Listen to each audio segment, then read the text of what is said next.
Good morning, everyone, or good day, whenever you get to watch this.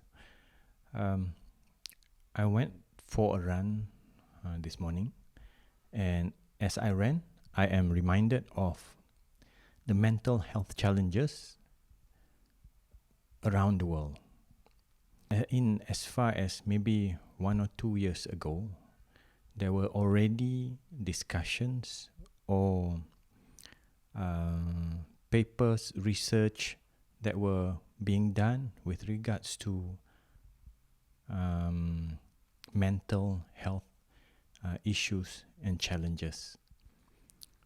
WHO, in a recent study, has basically put up a couple of matrices that is quite challenging or quite disturbing for me. One is that it is estimated globally there are 264 million people suffering from depression and some form of anxiety. That's number one. Second is that due to that, the cost to the economy, to the workplace, the economy, to the countries, is estimated, for me, mind-boggling number of $1 trillion a year. That's the impact of depression and anxiety.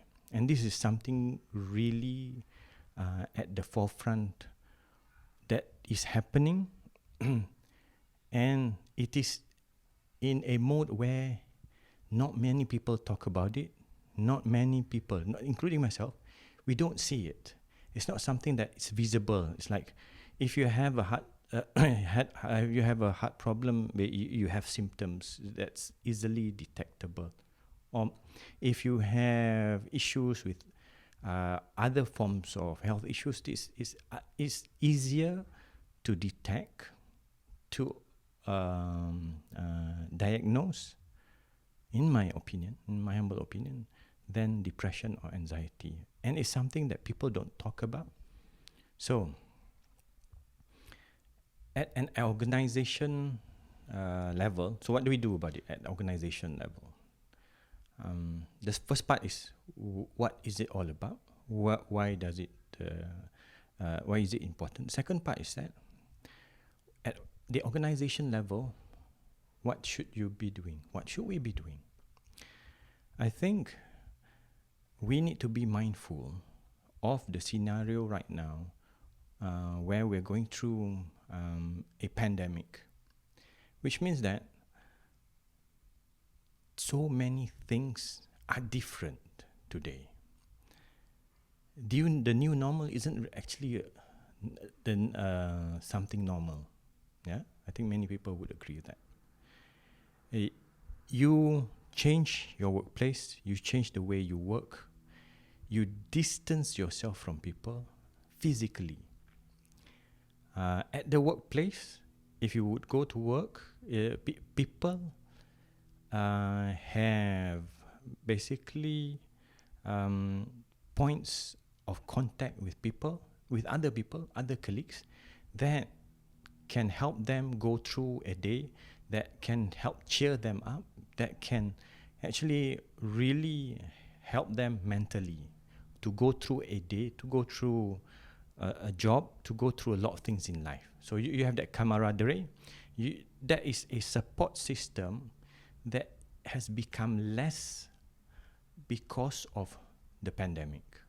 Yeah, you get to see, even up to the extent, if you're talking about workplace, that's one part. Then there's also the family part, whereby people are getting together as a family lesser nowadays, and sometimes for whatever reason, those physical gatherings are really not as prevalent as before. So there's a lot of factors now contributing to what I think issues in the future in terms of mental health and mental wellness at the workplace and at home.